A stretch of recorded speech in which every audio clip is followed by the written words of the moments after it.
This is the Antedote. I'm Greg McCarran. And I'm Jeremy Roth-Cushel. Um, One thing when you're analyzing a lot of this alternative media, when you're analyzing much of the what goes on outside of the quote mainstream media, I think that particularly within more conspiracy-oriented media, which tends to talk and to discuss and to analyze so-called conspiracies events, of course, that controversial events such as September 11th, the JFK assassination, or the idea of secret organizations dominating public discourse and determining and dictating policy.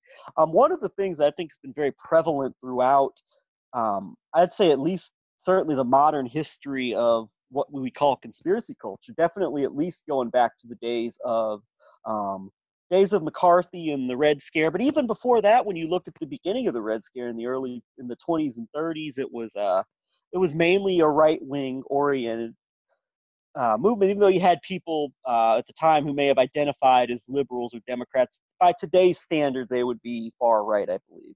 Um, and so throughout this entire history of modern history of conspiracy culture, it's been very much a right-leaning, conservative-oriented movement, I would say. And I think that I think a lot of this has to do with the fact that conservatives tend to be pro-authority figure. They tend to be believing in a higher power, to believe in the importance of having strong authority figures to dictate law and order, to dictate and to influence societal norms and all this and that. And also this plays into a fear of a higher being, not just of a higher being, but also that there has to be a constant attempt to undermine those who believe in this higher being, those who believe in the in law and order and righteousness and the importance of authority figures and the belief in a higher power that goes along with it. So I think a lot of conspiracies that you see that,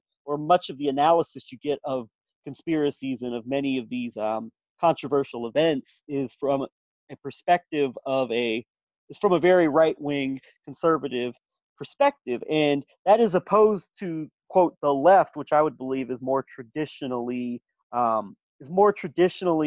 anti uh, anti-authority. When I say authority, I mean like really strong military law enforcement, just authority type presence in general that dictates societal norms, and also this affects the outlook of more of a belief in a higher power where things are more rational and where things just happen, and history is the natural outcome of just say the progressing and the advancement of society, and anything that opposes this advancement and progression of society is seen as being backwards, which is much of where liberal progressive criticism of religious fundamentalism comes from. But I would say that the conspiracy culture that we've come to know has largely been shaped by a right-wing conservative, many cases fundamentalist religious view of the world. And even those who don't identify as being religious fundamentalists or very strong religious oriented people are in many cases are influenced strongly by this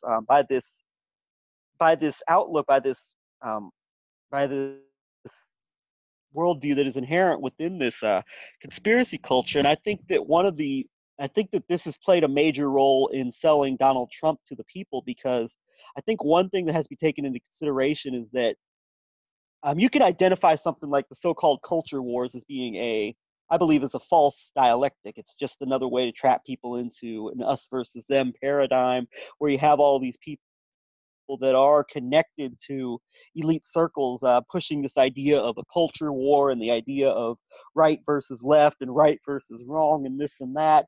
And for this reason, you can get a lot of very questionable, very suspicious, very shady people who will earn the trust of this right-wing inherent conservative conspiracy culture, because they talk about the need to defend our country from liberal immorality and the attempts to destroy the social order, to destroy the prevalence of so-called traditional values in our society. And I think a large part of this Donald Trump movement that has come out of this support for Donald Trump within the alternative media, within conspiracy circles, comes from this inherent right wing conservative leaning of within conspiracy. There are some left wing conspiracy, so called conspiracy theorists. I don't like using that term because it's a pejorative, but it's also I think the term that I can use that for the justice sake that makes a lot of sense that people can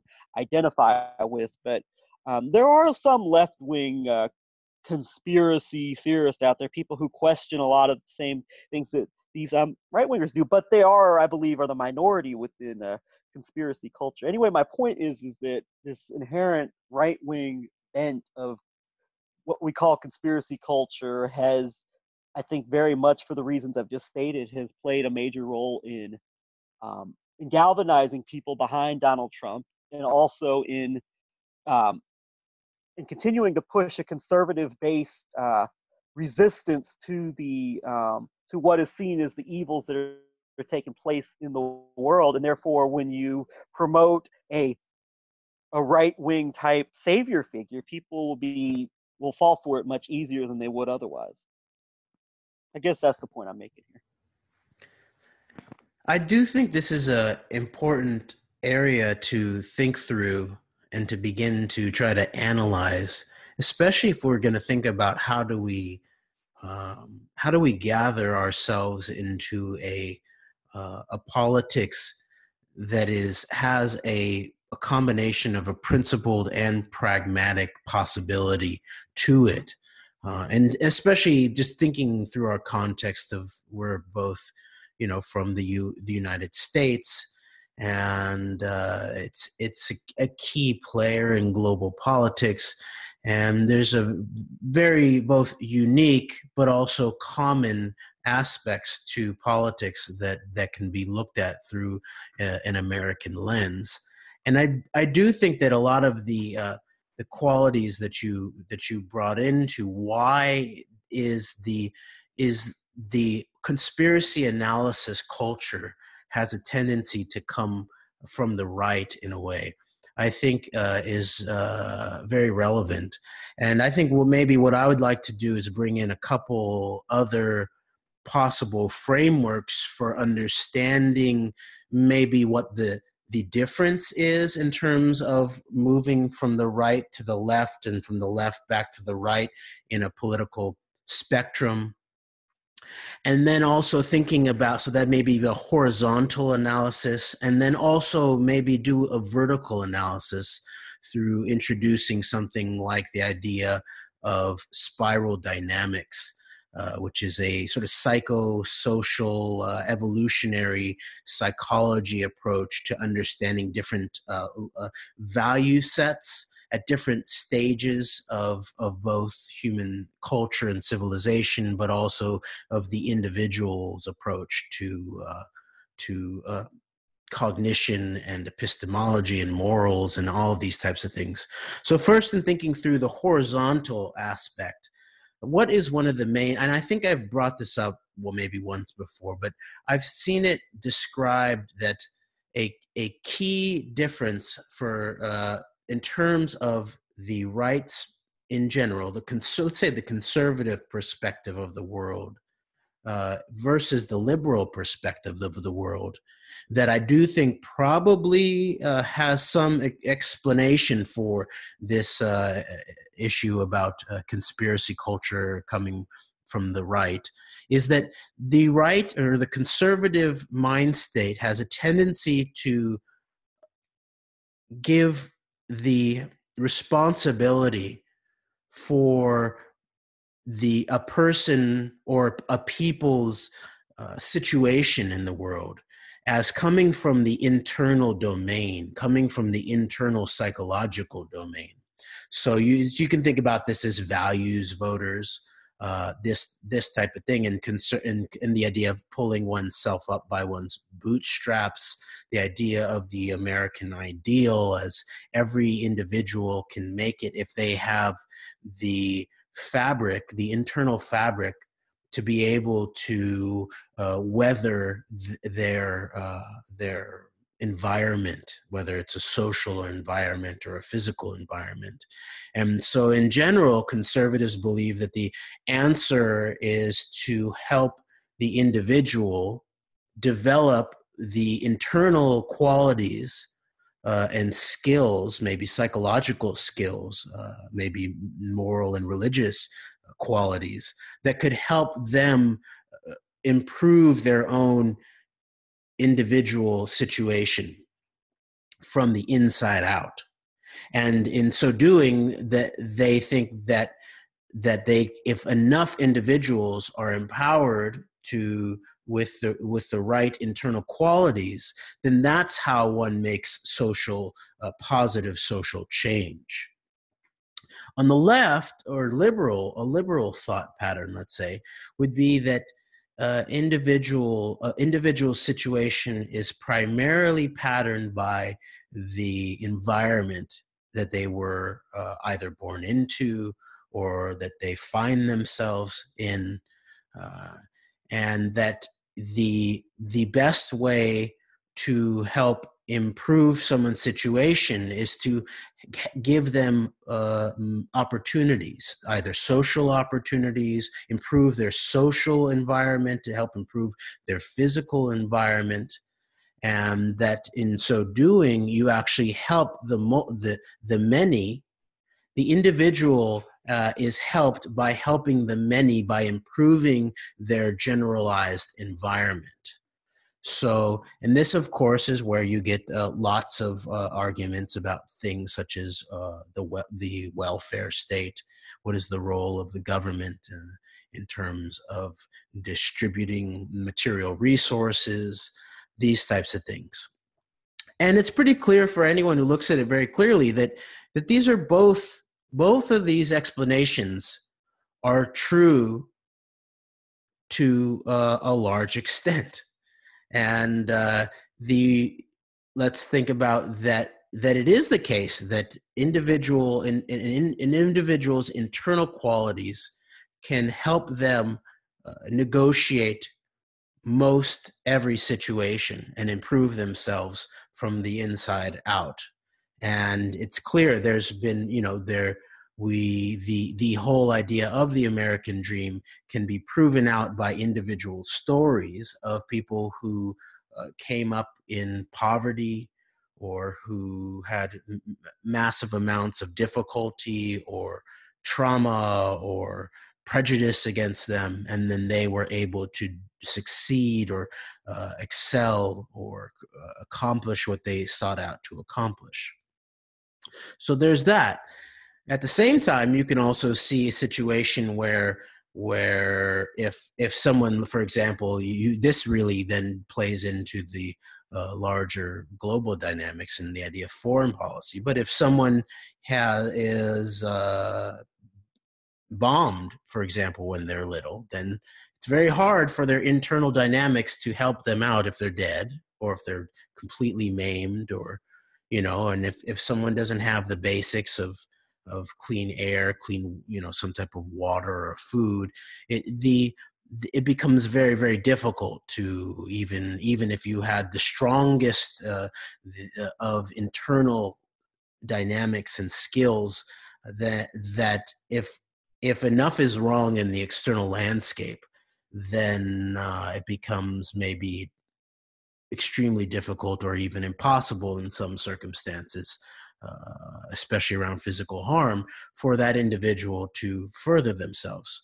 So this I think is accurate in large part. Of course, it's a generalization, but in large part, I believe it's fairly accurate in explaining some of the sort of core principled apparent conflicts of understanding that we see from the right to the left and the left back to the right.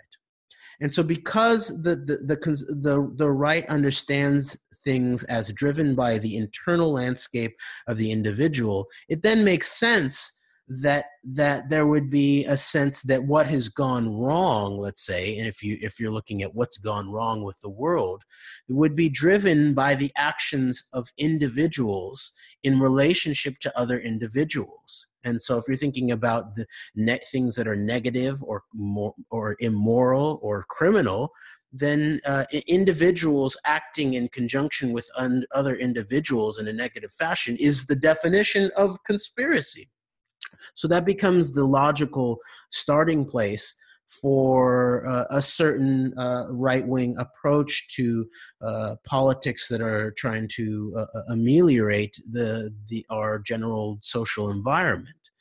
And then, of course, this is what you see. There is this conflict that it very quickly pops up with the left analysis, which believes that things are much more structurally based, whether it's sort of the Marxist conception of capitalism as an overarching, a meta structure that patterns all of politics and social dynamics underneath it in large part. That if one is to actually understand the how to improve the total system, it's not going to be understood by an individual in conjunction with other individuals doing crimes. No, that could almost be seen in a certain way as a sort of secondary or tertiary phenomena of what's seen as the inherent ills or wrongs of the capitalist system. So that's one thing. And then in terms of the vertical analysis and why that might factor into some of this, I haven't yet figured out how this vertical analysis actually might necessarily play into why a lot of the conspiracy analysis culture comes from the right. But I do think it's key to understanding different understandings politically in the world. So spiral dynamics is an interesting concept, and I would urge people to look into it. I believe some of it emanates from the work of a psychologist, Claire Graves. It's been popularized and massaged and sort of used in different situations by people like Ken Wilber and his approach to integral theory, which in terms of politics I would say has been largely non-existent in many places to maybe a toxic mimic in the case of Tony Blair and Bill Clinton talking about Ken Wilber's work and pretending like they were creating an integral politics or a third way or that type of thing. But I wouldn't throw out the baby with the bathwater in terms of the integral theory. I do think there's some key concepts there. And then the other part of it, it's been taken up by Don Beck and Christopher Cowan in terms of spiral dynamics, a book they wrote called Spiral Dynamics, Mastering Values, Leadership, and Change, sort of a consulting approach to the public and corporate sectors. But what they point out is that there is a range of values that people and peoples proceed through in a fairly dependable way. And so on the bottom, I'm just going to describe it. It starts from they're described by colors. So on the bottom is and when I talk about bottom and the next stage, next step, this is not really meant to be seen as a valuation of where higher is better or that type of thing. It's really just a description of the maybe the scale or the scope of one's cognitive perception. So on the bottom is beige, or they call it stage one is beige, sort of known as survival sense. The structure is loose bands, and the motive is survival. Its characteristics are archaic, instinctive, basic, automatic. 2, purple, kin spirits, tribes, magic and safety. Animistic, tribalistic, magical, mystical. 3, red, power gods, empires, power, dominance, egocentric, exploitative, impulsive, rebellious. Blue, truth force, pyramidal, order, right and wrong, absolutistic, obedient, purposeful, authoritarian. Orange, strive and drive, delegative, autonomy, achievement, materialistic, strategic, ambitious, individualistic. Green, human and bond, egalitarian, approval, equality, community, relativistic, personalistic, sensitive, pluralistic. And these are all seen as what's called the first tier of values. And then there's two more that are seen as the second tier, that are seen as more integrative. It's that understanding that there's not really a conflict of these prior stages, but they actually are all hold a piece, necessary piece of our human understanding. And so that's yellow, which is flex and flow, interactive, adaptability, integration, systemic, conceptual, ecological, flexible. And then turquoise, global, a global view, global, compassion, harmony, holistic, and global.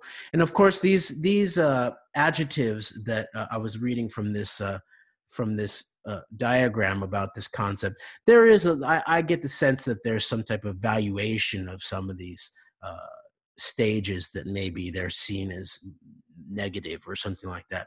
But I think we really need to sort of come to a way of understanding, to acknowledge the importance of all of these stages of understanding, and how an individual too. There's this concept that where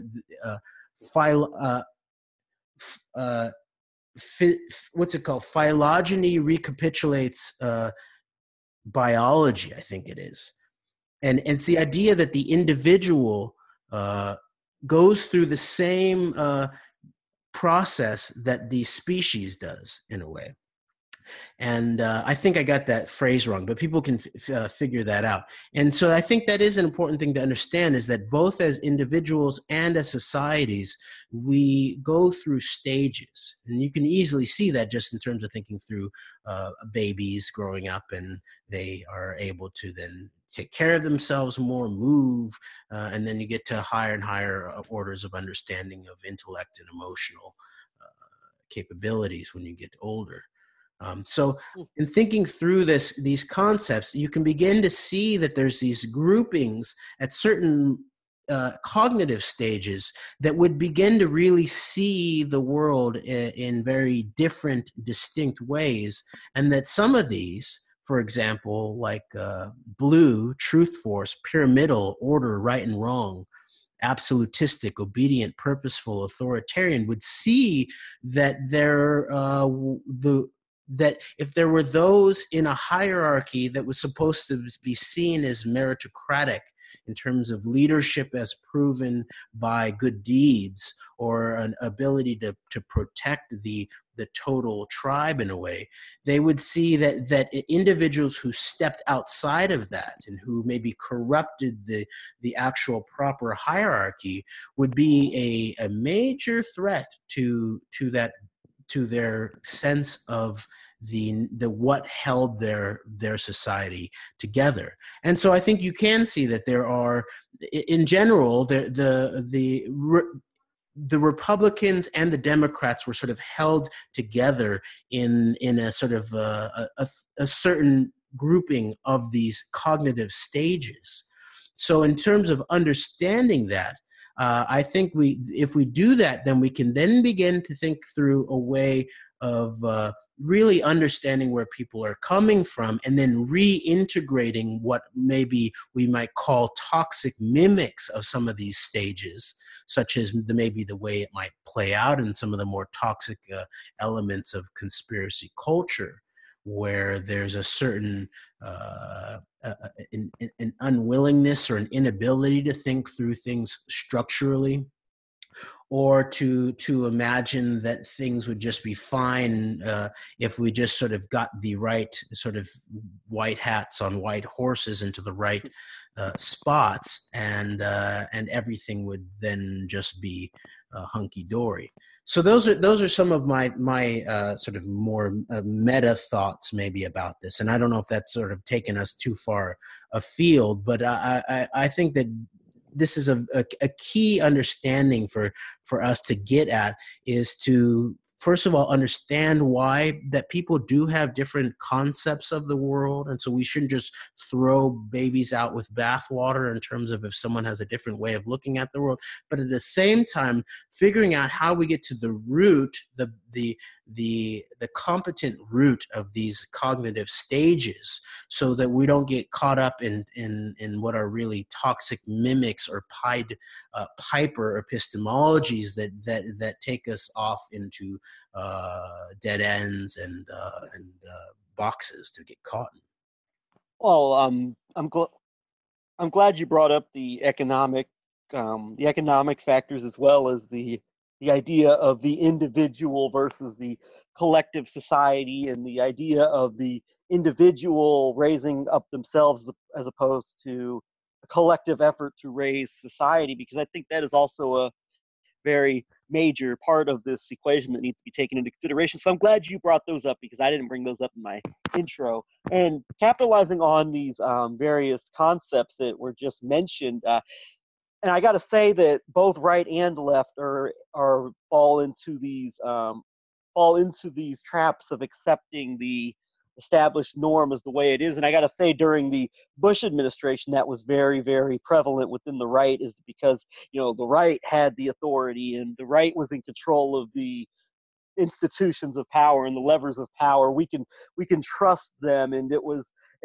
obviously, with Obama, the right, and with the Democrats in power, the right saw this as the opposite. Oh, well, the power's back in the hands of the bad people. But even within the conspiracy culture, which I would say was very much anti-George Bush, anti-establishment Republicans for so long, under Donald Trump, we've seen something different, where now they are of the belief that, well, the institutions that we rely on are back in the hands of good people, and therefore these organizations that are honorable, such as the military, such as the intelligence apparatus, well, they're back in the hands of the good guys now. So we have to keep them from going back into the hands of the bad guys. And therefore, I think it sets up a paradigm where people who are, for the longest time, were questioning and were exposing the false realities and the false narratives that these organizations, these entities, are designed to actually were at one point created and implemented with the actual goal of actually defending America, defending values, and defending our beliefs and our way of life around the world, and instead get you into a paradigm of believing that these things are actually righteous, and that these entities are actually good, as long as they're actually being used by good people for the right purposes, which would be to restore morality, to restore the spreading of actual American Western ideals around the globe, as opposed to what a more left-wing, liberal, progressive-oriented government with these organizations and the power of people that are opposed to this, spreading the ideas of tearing down Americana and spreading global anti-Western values to the world. And so I think with Trump, this that you do see this idea of power, and that the power is in the hands of those who are going to work for the collective good, or those who are going to work for the actual the good of raising individuals based on individual values, and the great tradition of individualism, combined with the strong belief in a higher authority figure that creates morality, that tells us what is right and wrong, and steers us away from our impulses, which could lead to evil and all this and that. It has definitely, I think, reared its ugly head in this current administration. But on the flip side, we talked about the minority of conspiracy culture that is from the left, and there is a minority. You could find, I'd say, maybe people like Peter Dale Scott, organizations such as Project Censored. And there are various others. You've talked about the Mae Brussel, the network that has derived from Mae Brussel and her. I, could you describe Mae Brussel really quickly? Yes, I don't know that much about her, but I do know that she comes from Los Angeles, and she was the daughter of a rabbi at the temple that I actually had my bar mitzvah at, the Wilshire Boulevard Temple. And I think she was the daughter of one of the early or a founding rabbi, and she sort of like broke away in a way and sort of became a what was seen as a key conspiracy researcher. I believe that she was put on the air. I don't remember if it was Pacifica Radio or what. And so she did research into assassinations, including the Kennedy assassination.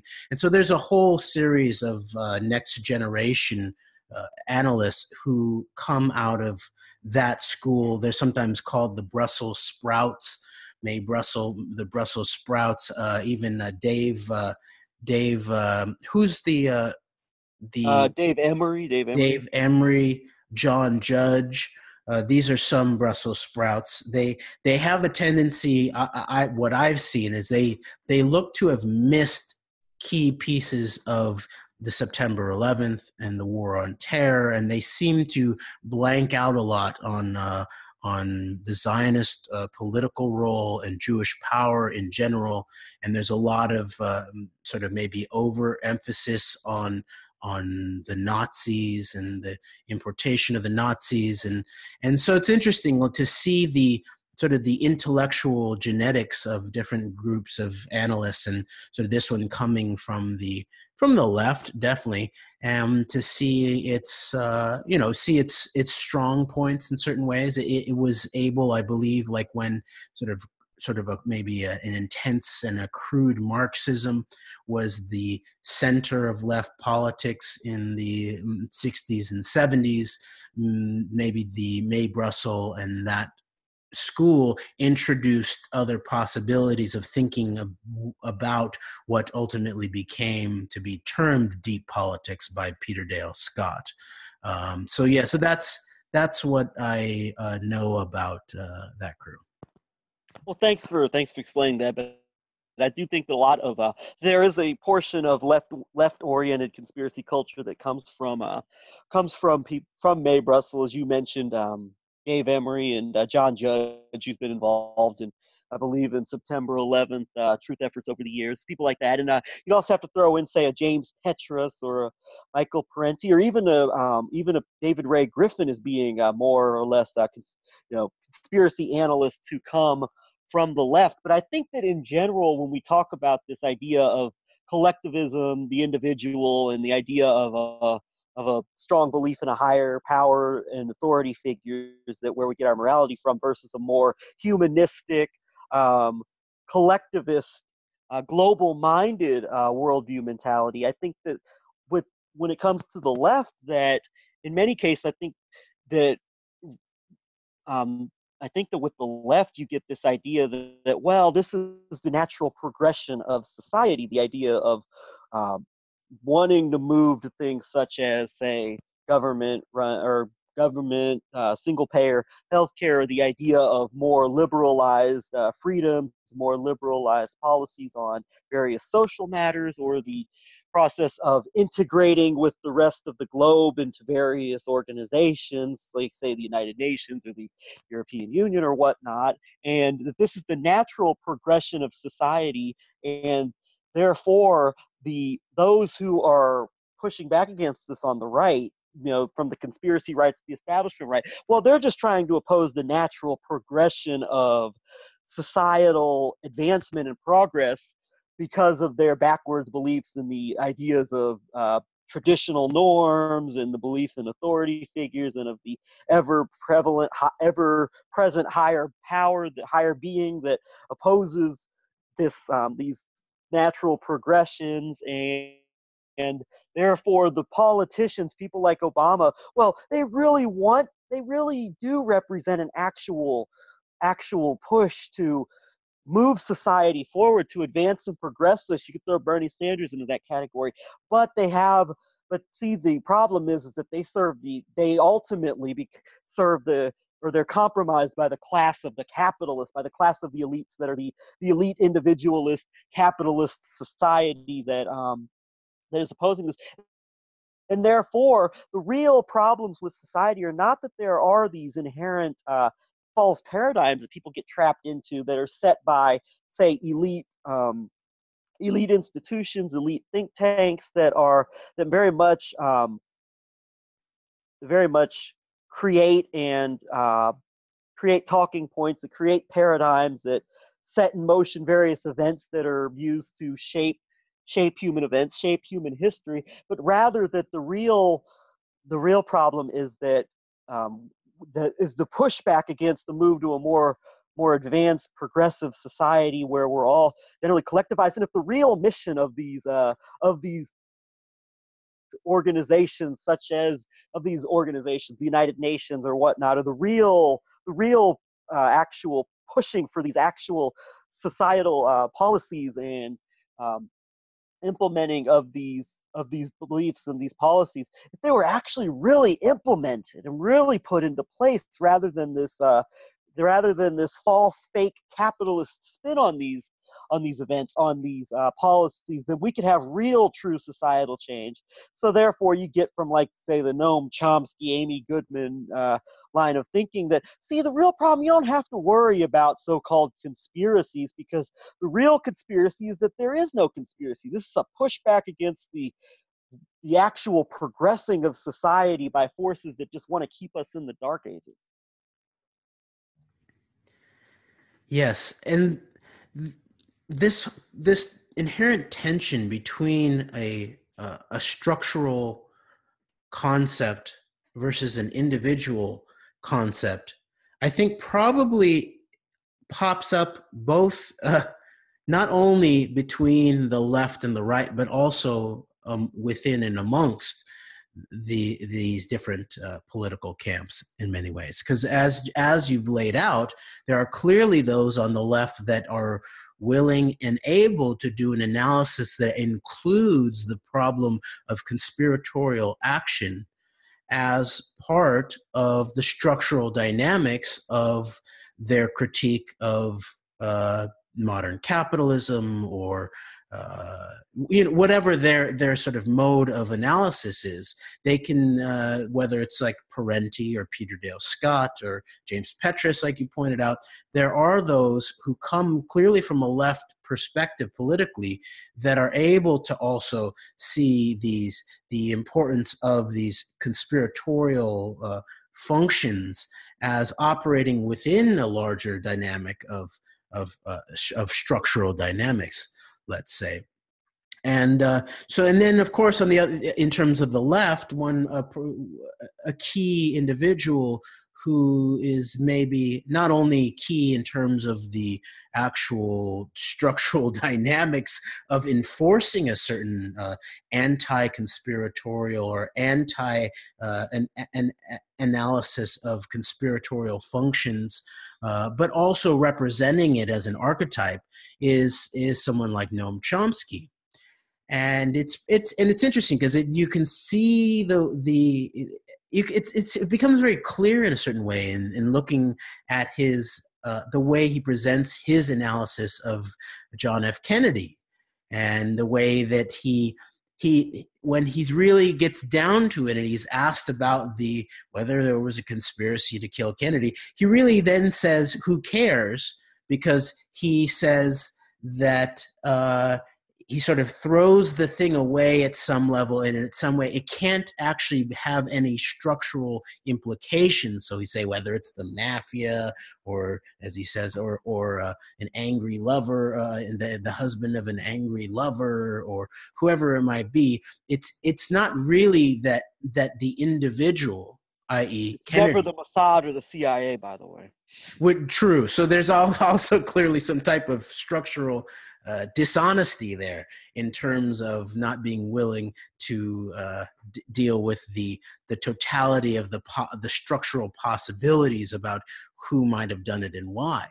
But the flip side of it is that it's Kennedy, this individual who probably in Chomsky's viewpoint has certain inherent class biases, coming from where he comes from in terms of his background and how he's brought up and the schools he went to, And I think Chomsky, of course, would be correct in that John F. Kennedy did have certain class loyalties that brought him to where he was in terms of politically powerful. And then it seems that Chomsky then denies that there's a possibility for an individual to to go beyond where they once were, or to go beyond just their crude class loyalties and their class sentiments, and to actually expand their mind, to change their mind. And that if clearly, in terms of like a president of the United States, that an individual might actually, the changing of their mind and then the subsequent change of action and the subsequent change of relationship to structural dynamics could have very significant impact on history. Instead, the sort of Chomskyan view is to sort of whittle down the possibilities of the individual. First of all, there's a sort of sense that the individual can't really change. Chomsky just said there, it's just magical thinking that somehow Kennedy changed his mind, and all of this, and that the individual is not empowered to be able to change their mind and then to act upon it. And thus, there, in a certain way, you begin to, there's also a certain nullification of the power of the intellect and of the psychology of an individual, I would say. And so in Chomsky's sense, everything then becomes just about sort of crude group dynamics, about what's normally seen in the left as the things that cause political change, whether it's electoral political organizing or people's lobbying, these types of things, rather than the possibility of a change in understanding or a change in mind state could then lead to a change in communication amongst peoples that might actually lead to a new form of politics that might actually organically resolve certain things that look like inherent contradictions in a certain way, and at the same time then set the individual in relationship to other individuals up to better comprehend their actuality. So and just circling back to this concept that I brought up, the actual concept is called recapitulation theory. Ontogeny recapitulates phylogeny, where ontogeny represents the origins of the individual biological form, whether it's human or other animals, and then phylogeny represents the lineage of the species in a way.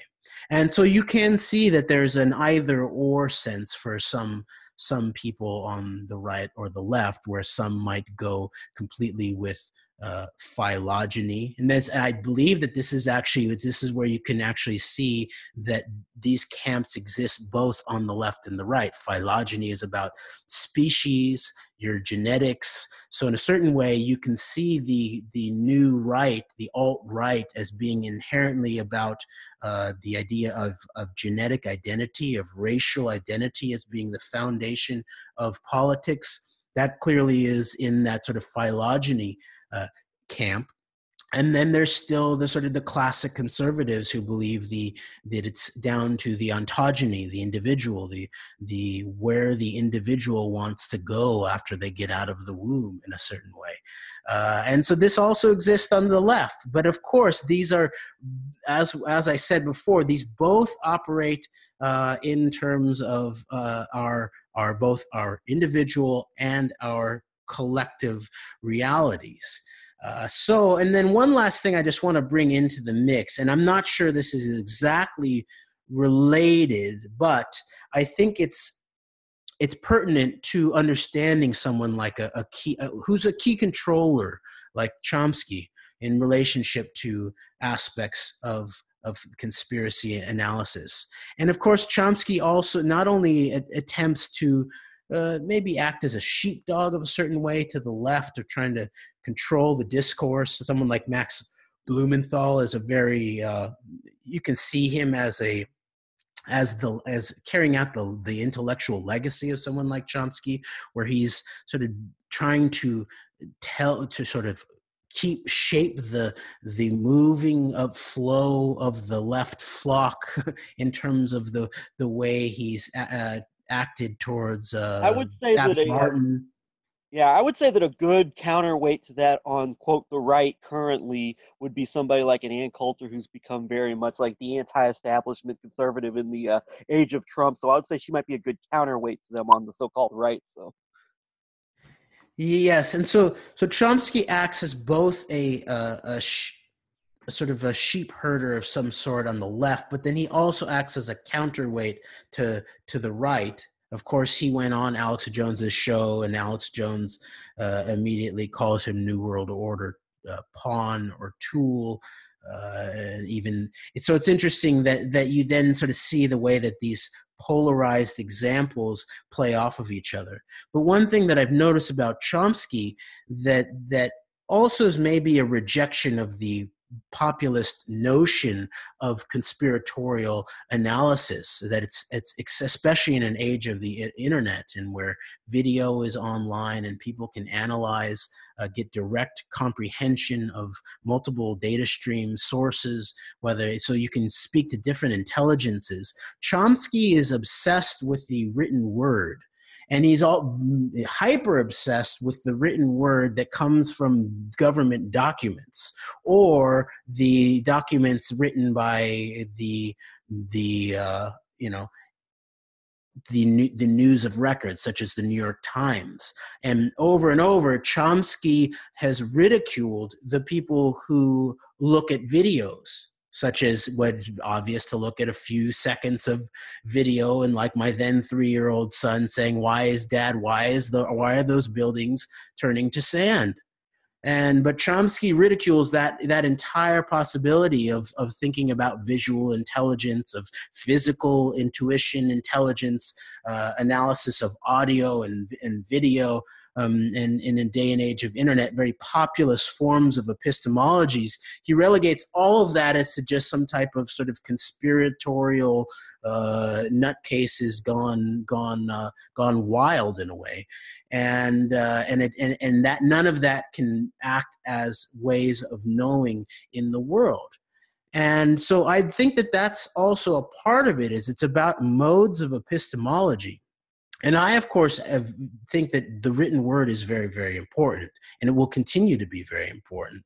And I aspire to increasing my capacity to interact and produce the written word.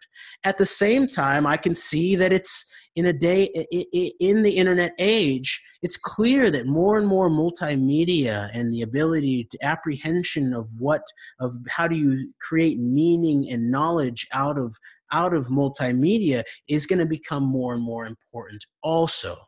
And so I think that that's a key piece of this too, is that's the part of the populist piece of conspiracy analysis, both on the right and the left, I believe, is key to actually advancing our epistemological powers, and to be able to claim a larger, more comprehensive framework about what we know and how we know it.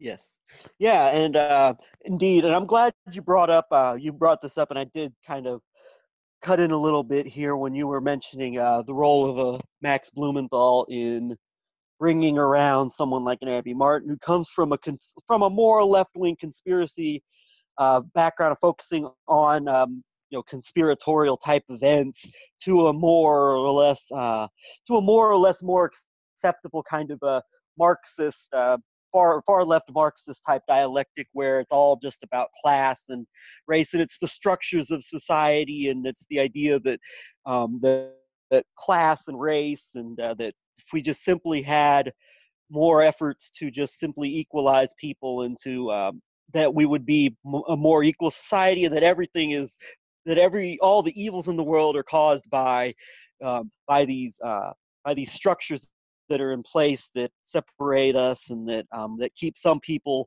down at the advantage of other people and all this. And somebody like Blumenthal's played a key role in shifting an Abby Martin away from looking at focusing on the importance of events such as September 11th, as well as the reality of there being individuals, entities within elite circles that do shape narratives and that also shape and create false paradigms for us to fall into. I'd like to compare Abby, and I think talked about this before in a previous program, and contrast that with an Alex Jones who comes from this background of, obviously comes from the more religious oriented conspiratorial view of the world, where everything is the effort to defeat those who believe in it, to try to bring down and persecute those who believe in a higher power, those who believe in the importance of authority and of traditional norms in society by an evil, cabal of elite leftist globalists, which is where he's pretty much turned his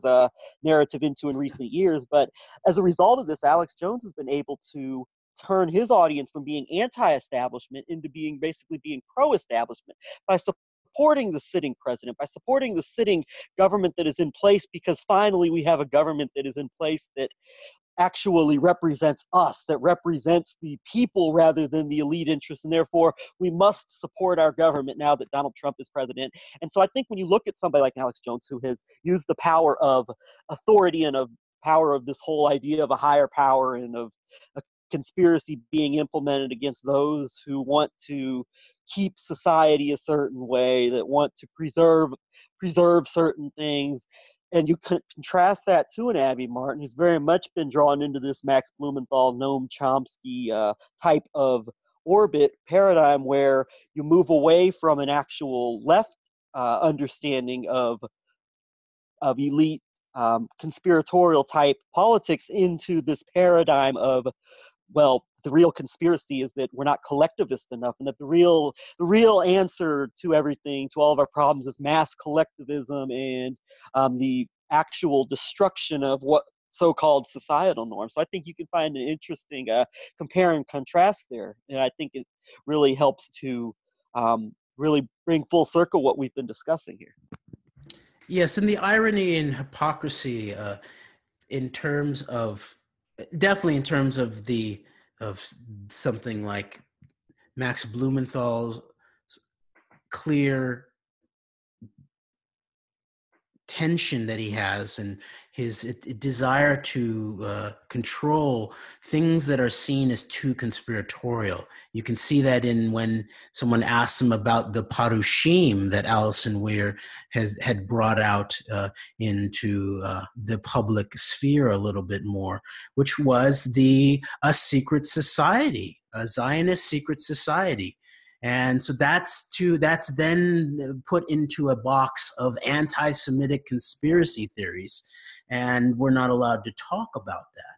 And so that you can see that. And at the same time, someone like his father, Sid Blumenthal, was very likely, there's documents to this extent, that he was involved in conspiratorial action in relationship to the destabilization, the overthrow of Libya, if not Syria. So it's interesting. So the control of these narratives about the power of individuals goes both ways. It basically stops your understanding of maybe bad actors and how they actually work behind the scenes. But it also then stops our understanding of potential good actors and how we can become them and how we can actually potentially change structural dynamics.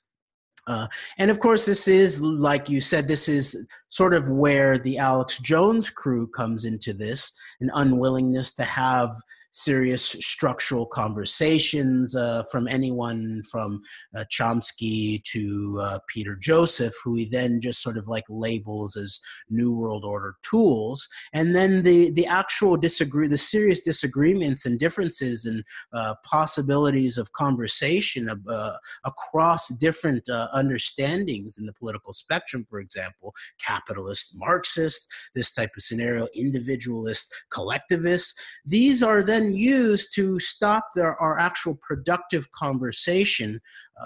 And I would point out that it's clear that this integration of understanding the power of an individual and of the individuals, while also understanding the power of the structure and the environment and the structural dynamics, they can work in powerful synergy. And I believe this is where the potential for a new politics rests, is somewhere in the populist center, as we might call it, the radical middle, the deep moderates. People who are moderates, not because we're not passionate or we're not serious or we're not evolutionaries or revolutionaries to some extent, but we're moderates because we understand we have a comprehensive understanding and openness to frameworks of different sorts, and are willing to hold those in a dialogue and an intellectual bridge in certain ways. And at the same time, there's a depth to it. It's deep, as in not only in one time I confronted Tom Hayden back when he was alive about September 11th and other things, and he's like, "What are you doing? What is this that you're doing?" I was like, "We do documenting aspects of deep politics." He's like, "Well, what do I do? Shallow politics?" I was like, "I don't know. You have to answer that." So deep politics is a really maybe a powerful understanding of not of just the deep understanding of the dark dynamics of conspiratorial action, but also the deep dynamics of the power of individual and cooperative action to actually structurally change things that then cycle back and affect the individual's lives for the better. Yeah, indeed, and we're getting close to running out of time here.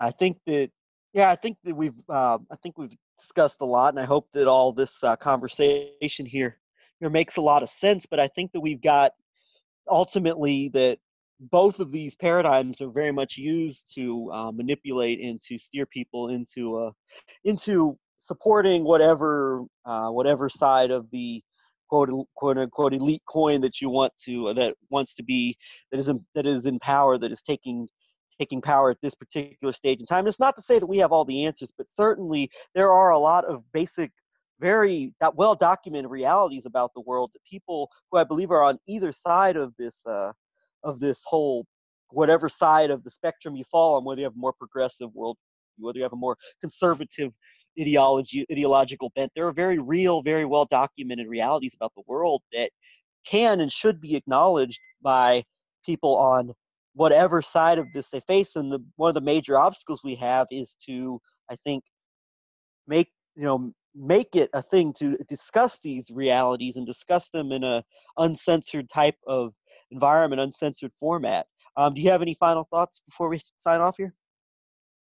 I just say let's deepen the dialogue in order to enlighten our future. And so thank you very much, Greg, for bringing up this topic, and let's circle back to it in the future. Thank you.